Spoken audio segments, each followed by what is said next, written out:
Professor Graham, do you think you can start talking now? Me? Yes? Again?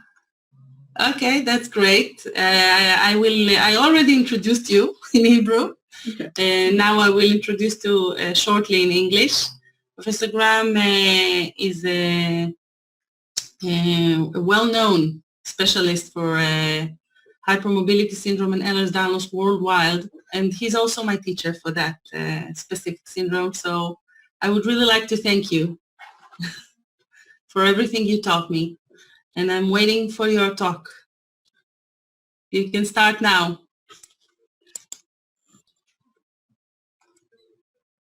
Thank you very much for the introduction. I'm very delighted to be invited to take part in this conference.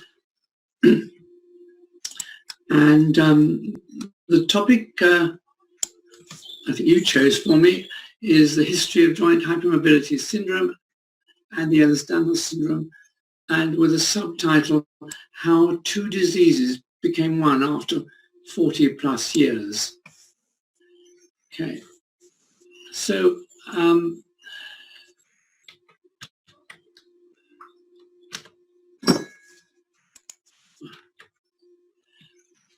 at the beginning there were two diseases, and they were both described in the literature within a year of one another in the 1960s.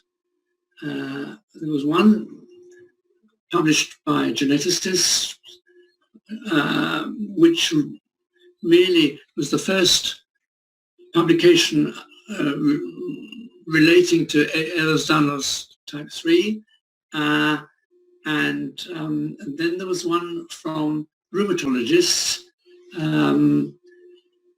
who described joint hypermobility syndrome, and there were different people looking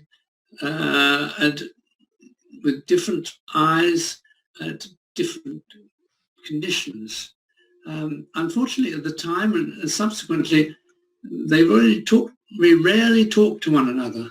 So progress was very, very slow, as you'll find out. I feel that I can speak about this subject with some degree of confidence, because I was there at the time. I was there in 1967, and I've been there ever since. So let's go. The one thing they had in common, of course, was that they were both looking at hypermobility, and they both started from this position. I had the good fortune to meet Peter Biden around this time, and that started our collaboration, which continues. He was working let's go to the next one.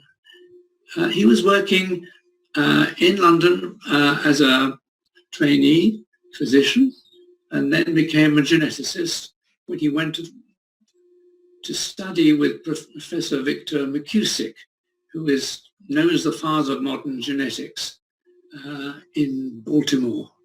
And I was working as a young trainee in rheumatology at the Hammersmith Hospital.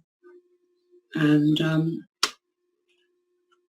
there you see my chief, my mentor, Professor Eric Bywaters, on the left, and there's a photograph of Victor McCusick on the right.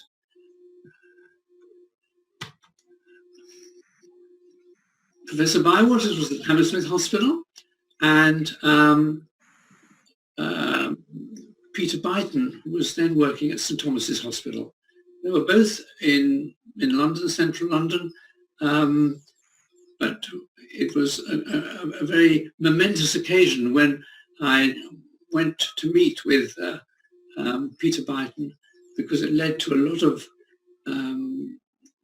friendship, but more importantly, research, which has continued, as I said, for the whole of this period. Now, I had nothing to do with although I was working at Hammersmith Hospital, I had nothing to do with the hypermobility project. There were these other colleague walking down the corridor, and I was sort of semi-interested, but I didn't really understand what they were doing. And furthermore, my professor put me to work on a completely different aspect, nothing to do with joints, seemingly, although, of course, I was training to be a rheumatologist, so I had to learn about joints, very much so. I was put on a project to measure skin elasticity. No, it wasn't actually to measure skin elasticity. It was to measure, to monitor the change of skin in scleroderma. So it was really biomechanics, and it was very strange at first, but it sort of became easier to deal with later on. At the end of this, the end point of this research was to see if it was possible to get a kind of biomechanical approach to testing the stretchiness of skin. And this led to a change in my understanding of connective tissue, and also to the way I examine patients, because skin is unique in one sense, in that there is, of course, the dermis and the epidermis, and I'll show you that in a minute, but the dermis contains something like 70% dry weight collagen, and collagen is clearly a very important protein from all points of view. I won't go into that now. So I'll go back, all right. This is a little video clip. Okay, now start. Which you can see immediately how different the skin is when you stretch it. It's very stretchy in HED.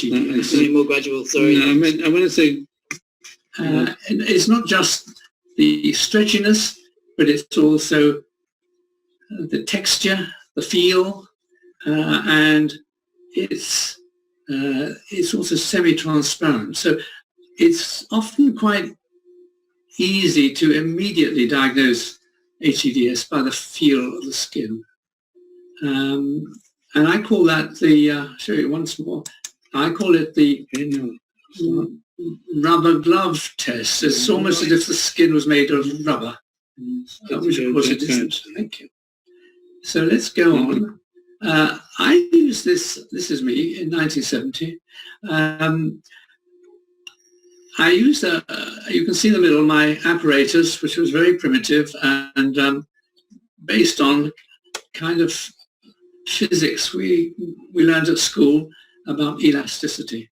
And the point about it is that it enabled me and my colleagues to construct a stress-strain curve for skin. And on the right, you see the patient with Ahlers-Danlos syndrome, on the left of control. And it's different. And it's different for obvious reasons when you look at the scanning electron micrograph. In the middle, on the left, is the control with normal skin. On the right is the patient with EDS. And the structure is very different. It's all collagen, but it's the way it's presented that's different. On the left, you see normal collagen with well-developed bundles of collagen with a much deeper layer of collagen. The bundles are thick and therefore will have a different way of stretching from the patient, where it's much spongier, much like a sponge. And not surprising that it reacts differently when you stretch it. And this is really the first attempt at examining the nature of skin in EDS in vivo, in other words, in the living person, in the living tissue. And the paper, you can't see it, but it was published with Peter Byton in 1969. It was just about 6 months after man first landed on the moon. It makes me feel very old. So there you go. That is how I got drawn into an interest in Aehles-Daniels.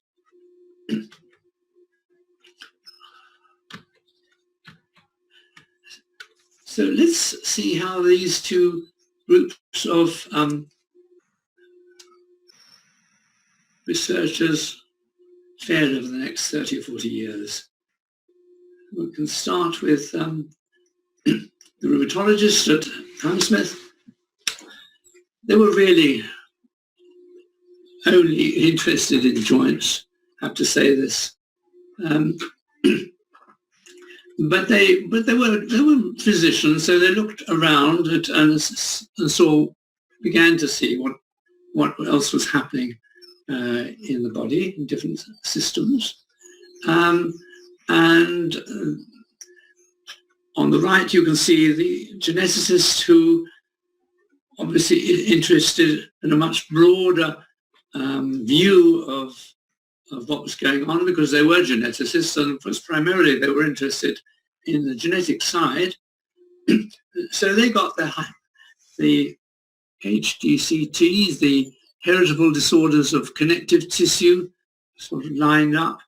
And by the 1980s, 1990s, they had developed criteria for diagnosis and classification. First Berlin in 1986, which covered a whole range of connective tissue disorders. Villefranche 97, which focused more on conditions like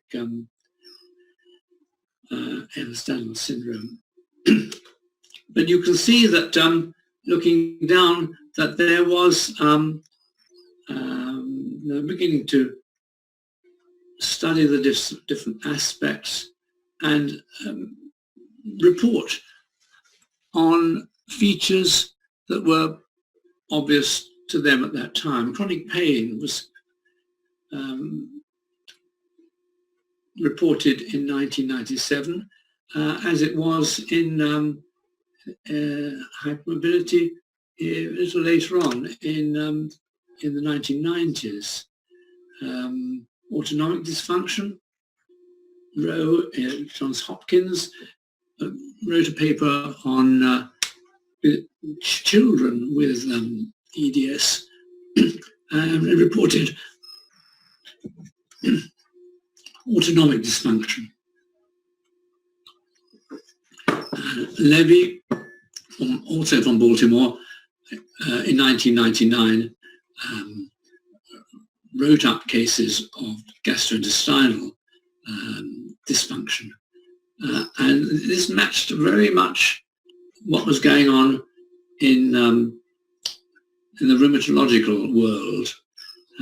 Anxiety and phobias. First hint that there was something going on in other parts of the body was probably in 1980s. We were observing that there was overlap. In other words, features of other heritable disorder of connective tissue, such as the marfanoid body shape and features stretchy skin, reminiscent of the heritable disorders that I've just been talking about.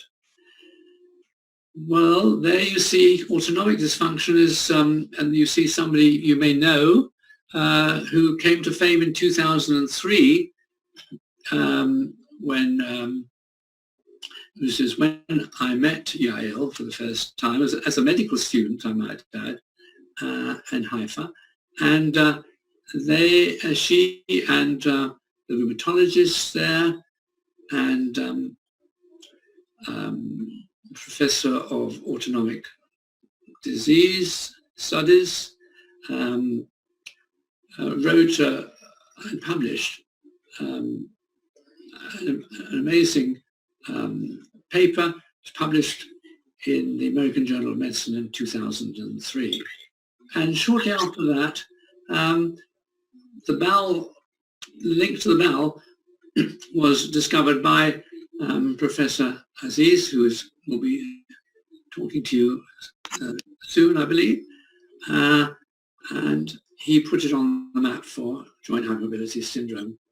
And as time went by, it became obvious to, I'm sure as you're sitting there watching this slide, that there's a marked similarity between these two conditions.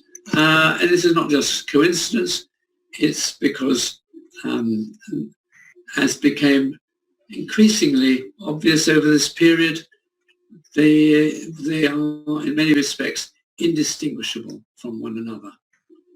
And it was not until 2009 that Tinkle et al. Came to the conclusion, I was one of the et als, as it happened, who declared in a letter, I think it was, to the American Journal of Medical Genetics, that they are indistinguishable from one another. And I was to pause there and go into a little bit of detail about the findings of this review and the outcome. I mean, I think many people were of the view that they were probably, although it was impossible to confirm it, to prove it, felt that these were essentially one and the two. That is hypermobility and Aehres-Daniels type 3. So this was a few words from that paper. It's more like a declaration. It is our collective opinion that benign joint hypermobility syndrome, and EDS hypermobility type represent the same phenotypic group of patients that can be differentiated from other heritable disorders of connective tissue, but not distinguishable from each other. And then we said, what does it matter what you call the condition, but what the patients need is treatment. And this is what this next paragraph says far more politely. We serve the population better by uniting the two diagnostic labels. With this approach, we can strive to better define the phenotype and improve measurable outcomes of this patient population. So that was 2009. But it didn't happen then. It'd been happening gradually. It happened literally from 1980. This is when it became rather difficult to keep pace with the knowledge that was emerging. We were seeing new comorbidities appearing with bewildering frequency, approximately every 10 years. It was very difficult, in fact, to keep pace with the expanding phenotype. And there were only literally a handful of EDS specialists in any country.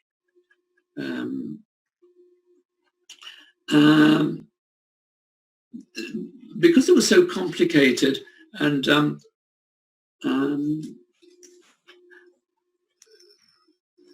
difficult to take in, they developed an area of disbelief, giving rise to denial and even hostility. And I mean hostility emanating amongst colleagues in many different specialties. And sadly, at all this time, there was a lack of treatment facilities. I'll say a word or two about that later.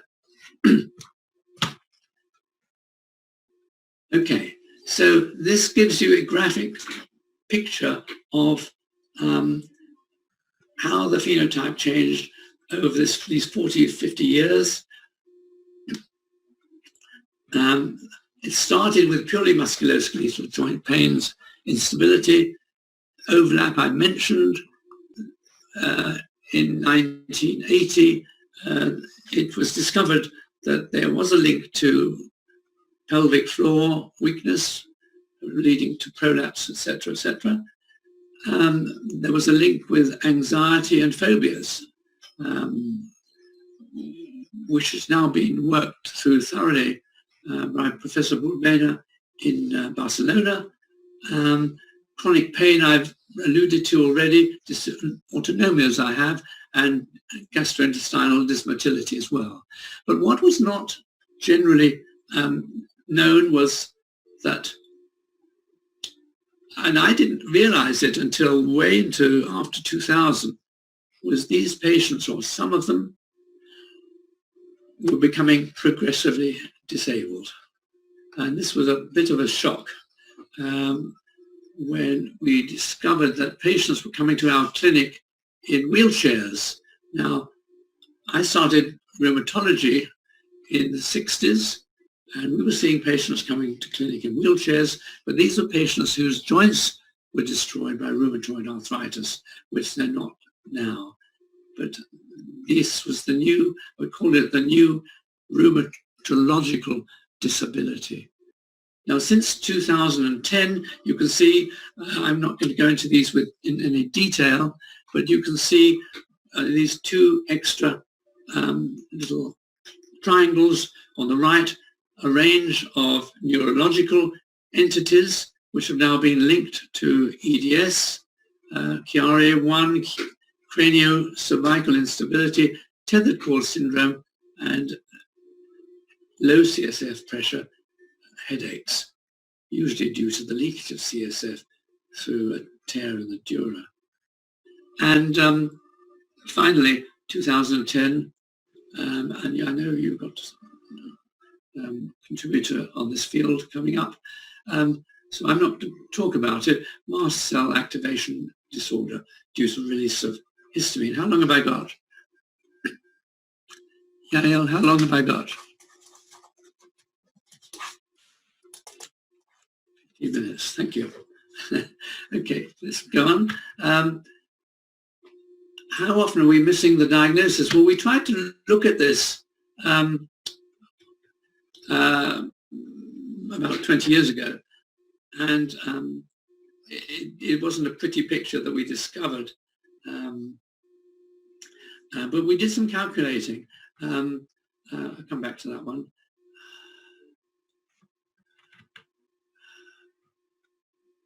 We tried to make estimates of the misdiagnosis, because people were trying to get their head around these new developments with some difficulty.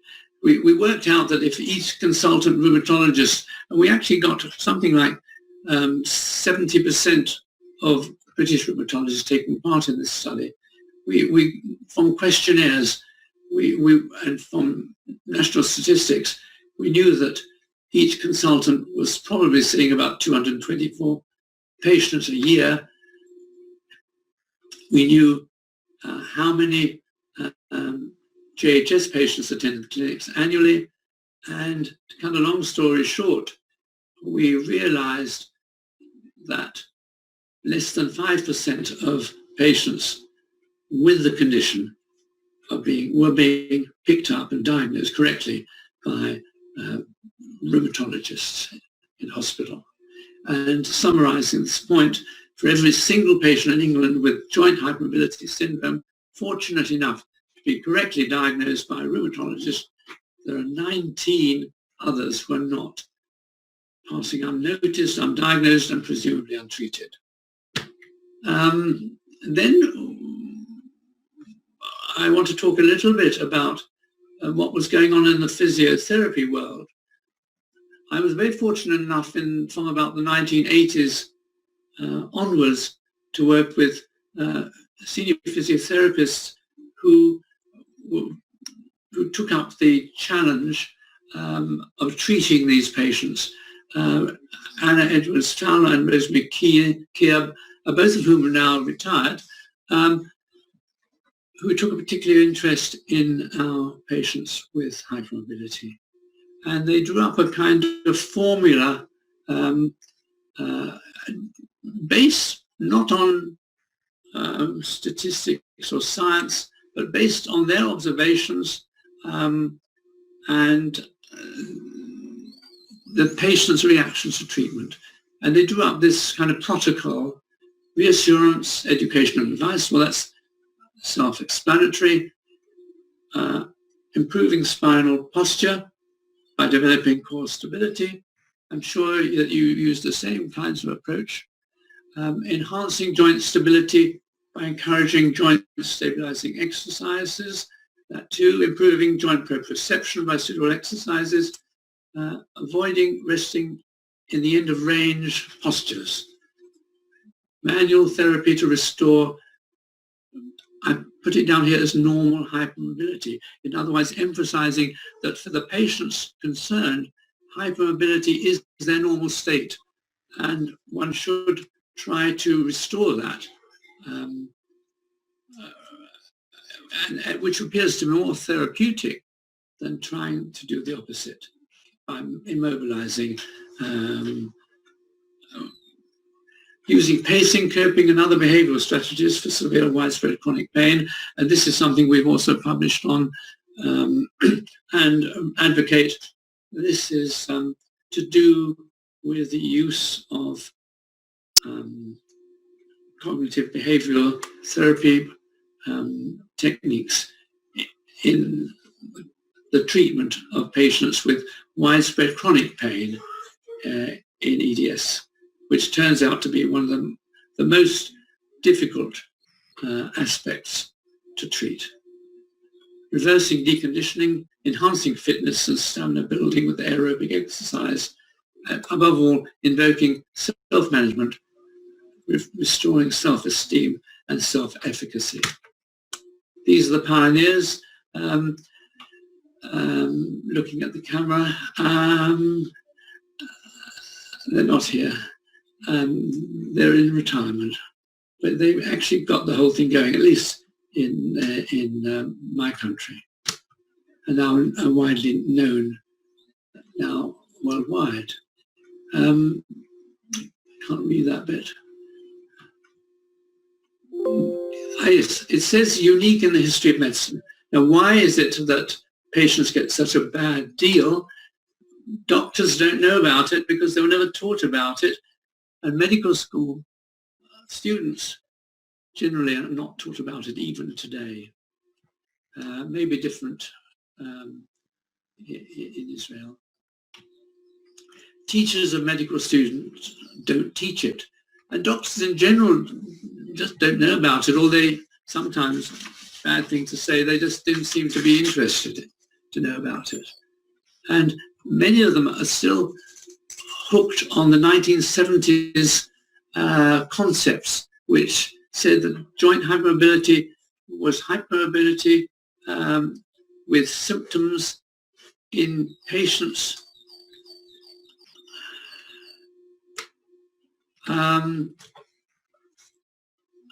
where are we? Symptoms who are essentially healthy, and the patients, I mean. And that really put things skew, because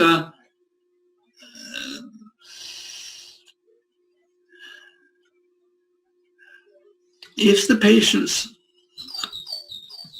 are hypermobile, and if you believe that hypermobility only occurs in healthy subjects, you're not going to accept the pain. You're not going to believe the patients. And I think one of the real sadnesses is that our patients are often not believed by their medical attendants, and that leads to a lot of unnecessary suffering, I would say. So most therapists are not trained to treat it. I don't know if that's still true, but it's not as widely taught in the UK as I would like it to be. Epidemiologists are rather chosen to ignore it. Research funding bodies rarely support it. And I'll be talking in a minute about the Ahlers-Danlos Society. We now have, I'll talk about that later, but they are providing a lot of research funding, badly needed, both research into the causation of these diseases, but also into the funding of research. And on the whole, patients are better informed than their doctors, which doesn't help in some respects, because doctors hate to be told their business by their patients, I know. And patients are often left to their own devices, which means they have to do the best they can on their own without help. And I've been in medical practice now for over 60 years, and I know of no other disease that is neglected in this way. So a final word about the Ahlers-Danlos Society. I hope I'm not going to steal Lara's thunder. The Ahlers-Danlos Society came into existence about 2016. Correct me if I'm wrong, Lara. And it started as I suppose, an experiment in itself. The Ahlers-Danlos Society or help group in the UK joined up with the American counterpart to form the Ahlers-Danlos Society, and almost overnight it became a world body. And as this happened, there was an enormous surge of interest amongst the medical profession who were interested in Ahlers-Danlos and similar diseases. And this is a photograph taken at one of the early meetings, and there are people in all sorts of disciplines, physicians, surgeons, therapists, patients, and you can see they're all smiling. It's been most impressive indeed. One of the first things that they decided to do was to do away with the current criteria and draw up a new one for the different forms of EDS. And I'm talking here not just about the hypermobile type, but all the other 16 types, 17 types. So very quickly out went the terms joint hypermobility syndrome, EDS3, the Brighton and the Villefranche criteria, and in came hypermobile EDS and hypermobility spectrum disorder. It's work in progress. It's not complete. And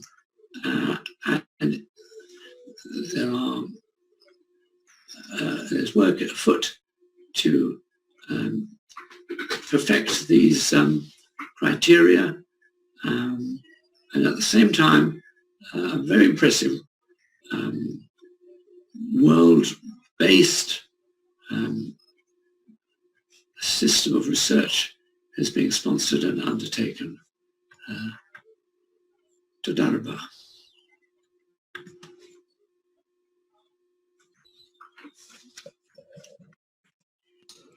Well, Professor, maybe you can look at the chat.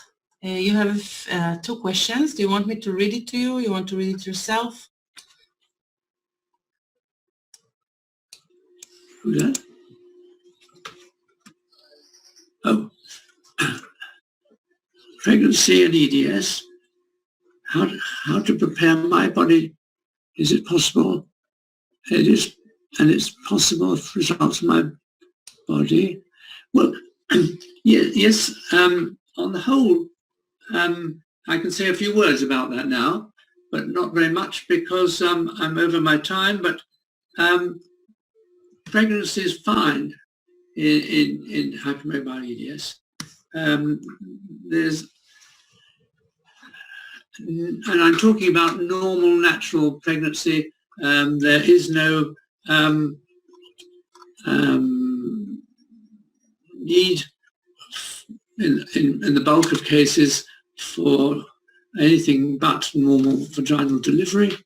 But there is a number of issues that one needs to be aware of. I can list you a few. For instance, early rupture of membranes can occur, leading to early labour and delivery. One, I have a list which I send to my patients, and perhaps we can get Yale to send you a copy. Would you like to you have 10 more minutes for questions, Okay. and there are 2 more questions if you feel comfortable to read them and answer. If we have low CSF pressure, is that safe to us to do subdural procedure like anesthesia? If we have low CSF pressure, is that safe to us to do subdural procedure like anesthesia? That's epidural anesthesia, I think it refers to. What are the symptoms of mast cell disorders? Well, I'm going to leave that for another speaker who's talking on that subject, the second one.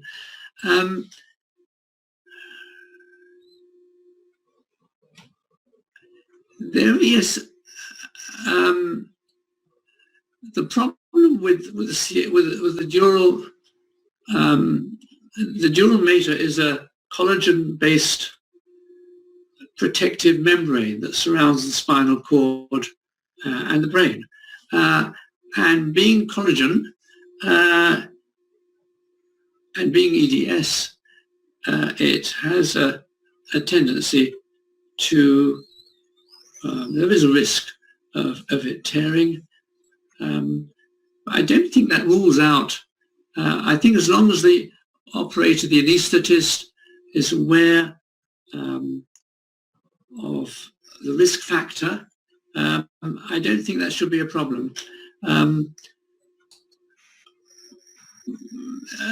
It just puts the person on alert to the fact that they are aware of the problem and that they will adapt the technique accordingly. Would you agree with that? And that's all I have to say about that one. I'm not going to answer mast cell because I would like to share with you my thoughts, and in general, the rare diseases are neglected. The rare diseases are neglected. I would say not only the EDS syndromes, therefore clinics as Yale is doing exactly the proper answer.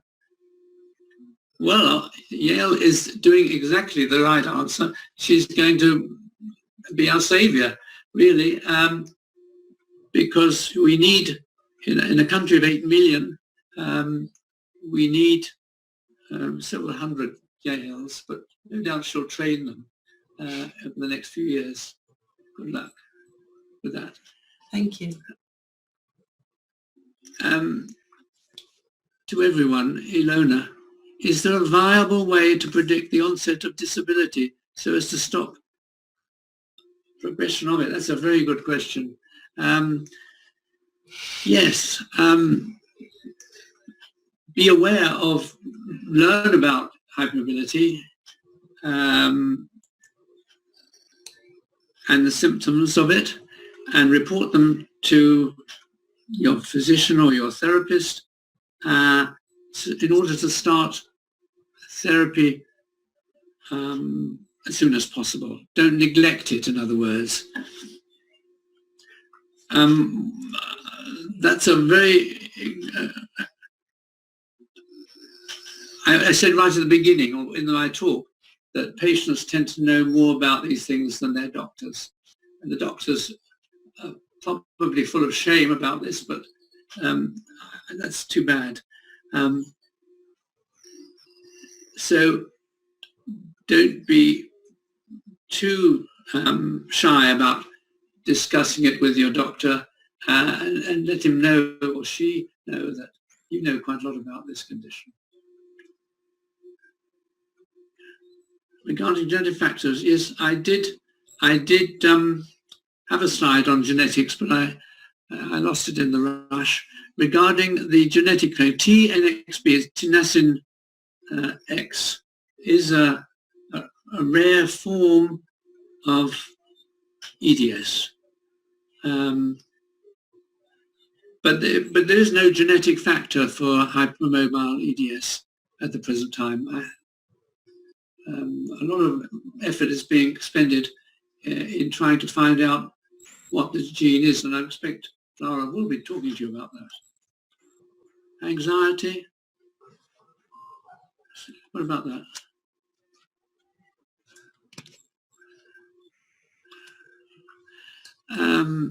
Anxiety and EDS. Yes, I mentioned this briefly earlier in my talk. Anxiety is a very common feature in particularly hypermobile EDS, but it's not just anxiety, it's also certain phobias. Phobias, I'm sure you know what a phobia is, but in EDS it's very specific. It's phobias, particularly being in a confined space, claustrophobia, and something called social phobias, which is a bit more difficult to grasp. Social phobias relate how the person feels in relation to other people. They have difficulties with other people. But all phobias can be treated, and so can chronic pain. So that's what I mean by early treatment with people who have experience of treating EDS.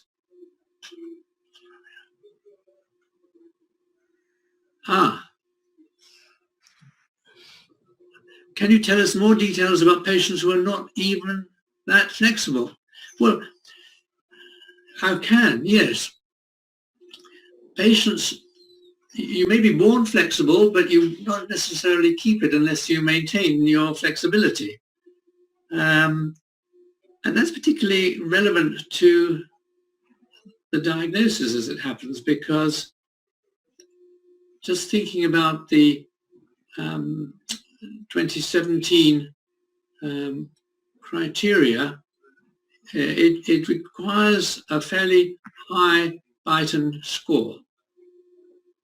But if you lose your flexibility, you can't accede to the diagnosis of hypermobile EDS without getting it back somehow. And of course you can get it back with exercise directed towards enlarging the range of joints, and that means exercise and exercise. Okay.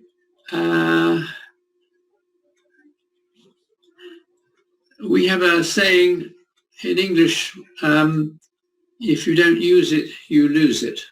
In other words, you're born with it, it's there, make the most of it, otherwise you'll stiffen up and you will miss out on the diagnosis because you won't satisfy the 2017 criteria, but also you'll miss out on function and mobility, and you'll have difficulty in all sorts of ways. So treat early is my suggestion. now anymore. Have you heard of any immune system? Have you heard of any immune system issues in patients with classical EDS? Any thoughts about the incidence of PANDAS?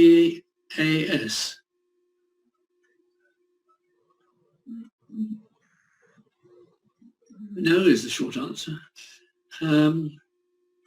Immune system in EDS, in classic EDS, I don't see many patients with classic EDS because it's rare. It's much rarer than the hypermobile type.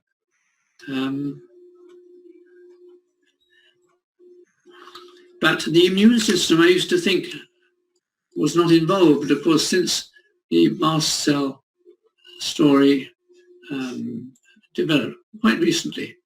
But I think this is a question for your speaker on mast cell. Treatment is primarily focused on symptomatic treatment since the syndrome is runny. Treatment is primarily focused on symptomatic treatment since the syndrome is unavoidable. Treatment is somebody explain this? Treatment is primarily focused on symptomatic treatment since the syndrome is unavoidable. Rani, do you want to unmute yourself and ask it?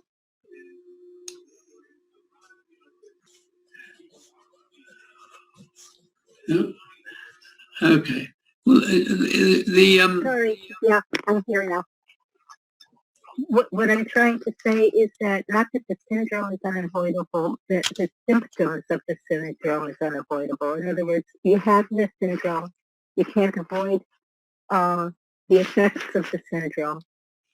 So is treatment primarily focused on symptomatic relief of the effects of the syndrome? You mean, yeah, treating the symptoms,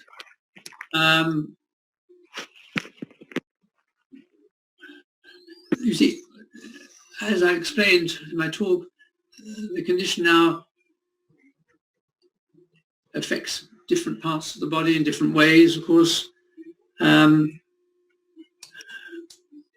Some of the treatment will be symptomatic, treating the symptoms, but others will be other kinds of treatment, which I think some of your speakers will undoubtedly refer to. Yeah. Some surgical, some of it's medical, some of it's physiotherapy, some of it's occupational therapy.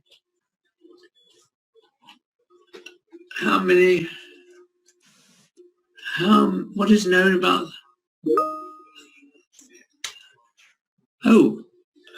what is known about the mechanism by which anesthetics don't affect us as others? Now, I think this question is referring to local anesthetics. Am I right? Is IL there? I think maybe local anesthetic, and I think they also worry about what they spoke about earlier in the pregnancy settings. But unfortunately, the time is over, and I really thank you so much for your answers. And we have to go to the next speaker. Thank you.